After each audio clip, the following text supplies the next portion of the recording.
अब्दुल हादी, अबिया, इंशरा, चलो ठीक है। सुनैना, कैसे बेटा आप लोग? ठीक ठाक? आ गई आवाज़? अच्छा,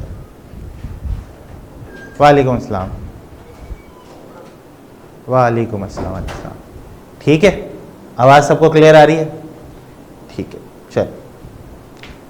अच्छा भाई, पिछली क्लास हमने चैप्टर नंबर 1 को ख़त्म किया था एंड देन आज हम जो चैप्टर स्टार्ट कर रहे हैं वो है चैप्टर नंबर 6 हमारा। और चैप्टर नंबर 6 जो है वो किसके बारे में होता है? हमारे पास लीनियर इक्वेशन और इनइक्वालिटीज़ के बारे में हमारा ये चैप्टर है और इसमें से कन्फर्म एक क्वेश्चन पेपर में आपके पास आ रहा होता है। ठीक है, तो बच्चों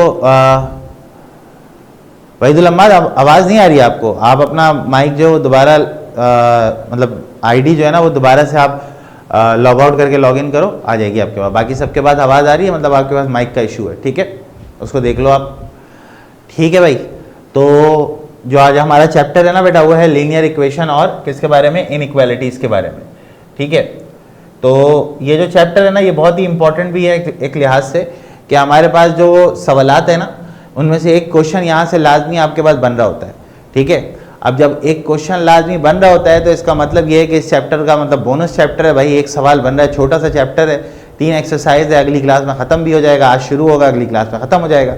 तो इंशाल्लाह आज जो है वो हम इस चैप्टर के बारे में पढ़ेंगे। सबसे पहले तो देखो बेटा, इस चैप्टर के ना 2 हिस्से हैं तुम्हारे पास, एक है लीनियर इक्वेशन का और एक है इनइक्वालिटीज़ का।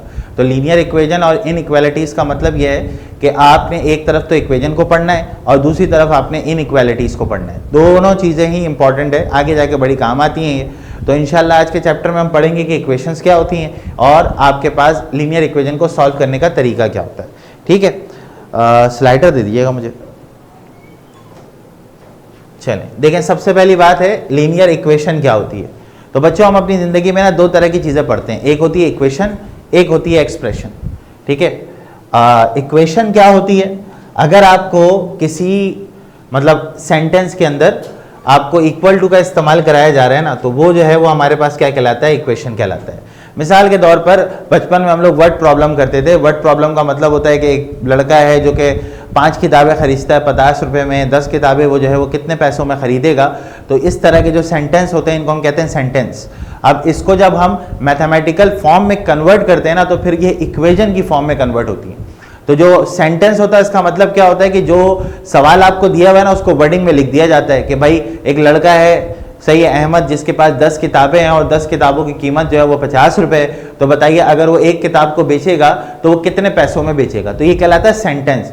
इसी सेंटेंस को अगर आपने मैथमेटिक्स में लिखना है तो उसको लिखने के लिए हम क्या करते हैं? इक्वेशन का इस्तेमाल करते हैं। इक्वेशन जो होती है वो आपके पास एक पूरी कहानी होती है जो कि पीछे बैकग्राउंड में चल रही होती है। तो हमारे पास एक ऐसा सेंटेंस जिसके अंदर इक्वल टू का इस्तेमाल किया जाता है उसको हम लोग क्या बोलते हैं? उसको हम लोग कहते हैं इक्वेशन। ठीक है, उसको हम लोग क्या कहते हैं? इक्वेशन कहते हैं। ऐसा सेंटेंस जिसके अंदर इक्वल टू का इस्तेमाल किया जाए that is called the equation. ठीक है, अब बच्चों मसला ये है कि सर इक्वेशन तो होती है, इक्वेशन तो बहुत सारी तरह की होती है, तो अब लीनियर इक्वेशन को हम कैसे जो है ना वो क्या करेंगे? दरिया को कूजे में बंद करने वाली बात होती है कि कैसे हम इसको दरिया को कूजे में बंद करेंगे। तो सर देखिए, इक्वेशन का मतलब होता है एक ऐसा सेंटेंस जिसके अंदर वेरिएबल हो, जिसके अंदर कांस्टेंट हो और इक्वल टू का निशान इस्तेमाल किया जाए, उस तमाम चीज को क्या कहते हैं? इक्वेशन कहते हैं। तो बेटा ये जो आपके पास लिखा हुआ है ना ये कहलाएगा आपके पास इक्वेशन।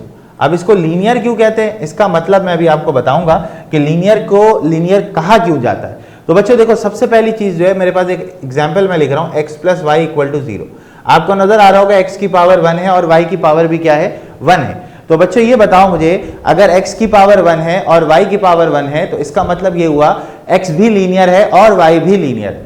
तो x और y दोनों लीनियर हैं, दोनों की पावर 1 है, तो इसका मतलब इसको हम लोग बोलेंगे कौन सी इक्वेशन बेटा? Linear equation. तो लीनियर इक्वेशन के लिए क्या होना जरूरी है? लीनियर इक्वेशन के लिए आपके पास जो वेरिएबल है उसका एक्सपोनेंट जो है वो 1 होना जरूरी है।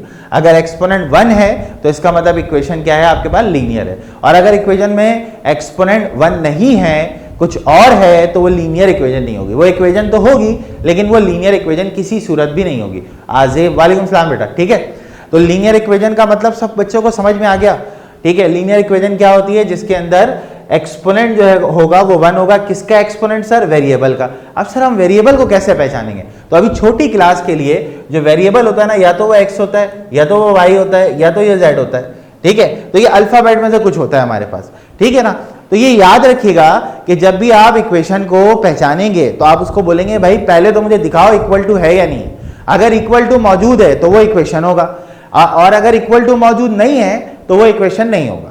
अच्छा सर, उसके बाद क्या? उसके बाद लीनियर इक्वेशन कौन सा होगा? एक ऐसी इक्वेशन जिसके अंदर एक्स और वाई दोनों की पावर 1 1 हो, या जितने भी वेरिएबल हो सबकी पावर 1 1 हो, तो फिर हम उसको क्या बोलेंगे? लीनियर इक्वेशन बोलेंगे। जैसे मेरे पास लिखा हुआ है z बराबर 4, तो मुझे कोई बताएगा क्या ये लीनियर इक्वेशन है? z इज इक्वल टू 4, क्या ये लीनियर इक्वेशन होगी या नहीं होगी? हाँ भाई, z इज इक्वल टू 4 नहीं होगी। क्यों नहीं होगी? वजह क्यों नहीं होगी? भाई देखो ना, एक ही वेरिएबल है, इसकी पावर 1 है। हाँ भाई, पावर 1 है ना इसकी, तो पावर अगर 1 है तो लीनियर इक्वेशन होगी या नहीं होगी? सही है, वैल्यू की बात नहीं कर रहा मैं, पावर की बात कर रहा हूँ। पावर जो है वो 1 होनी चाहिए। चैप्टर नंबर 6 हम आज पढ़ रहे हैं, ठीक है। हाँ, लीनियर इक्वेशन है बेटा, वैल्यू से कुछ नहीं होता बेटा। ये z जो है ना, इसकी एक्सपोनेंट 1 होना चाहिए। जैसे y लिखा हुआ है, y इज इक्वल टू 2, तो इसकी भी पावर 1 है, तो ये भी क्या होगा? लीनियर इक्वेशन होगी। अच्छा, आप समझ आया सबको? अब बात सबको समझ में आई? y की पावर 1 है, x की पावर 1 है, या z की पावर 1 है, तो इसका मतलब वो कौन सी इक्वेशन कहलाएगी? लीनियर इक्वेशन कहलाएगी, ठीक है। पढ़ाऊंगा सारे चैप्टर सारे पढ़ाऊंगा, ठीक है। हाँ बिल्कुल सही है भाई, सबको बात समझ में आ गई भाई? अभी हाँ, आयजा, अलिशबा, बाकी लोग बेटा आप लोग को बात समझ में आ गई? जल्दी से बताओ, शाबाश। इक्वेशन और लीनियर इक्वेशन समझ में आ गया। इक्वेशन का मतलब तो सीधा सीधा एक ऐसा ओपन सेंटेंस जिसके अंदर इक्वल टू का निशान हो, उसको हम लोग क्या बोलते हैं? इक्वेशन बोलते हैं। और अगर उसमें वेरिएबल की पावर 1 हो तो उसको हम लोग क्या बोलते हैं? लीनियर इक्वेशन बोलते हैं। क्या बोलते हैं बेटा? Linear equation. Equation equal to का निशान होगा तो इक्वेशन कहेंगे, और अगर x और y की पावर 1 होगी, x की पावर 1 हो, y की पावर 1 हो, z की पावर 1 हो, जितने भी सेंटेंस में वेरिएबल इस्तेमाल किए गए सबकी पावर अगर 1 हो, सही है, तो वो हमारे पास क्या कहलाएगा? लीनियर इक्वेशन कहलाएगा। बेटा सारे पढ़ेंगे, सारे, मैं तरतीब से नहीं पढ़ा रहा हूँ, सही है। मैं असल में चैप्टर 1 के बाद डायरेक्ट चैप्टर 6 पर आ गया हूँ, तो जो दरमियान के चैप्टर है वो सारे हम पढ़ेंगे, हम पूरा कोर्स पढ़ेंगे, आप परेशान ना उससे, ठीक है। चलें, ठीक है भाई, यहाँ तक की बात क्लियर भाई? लीनियर इक्वेशन वाली बात क्लियर हो गई? आगे चलें फिर।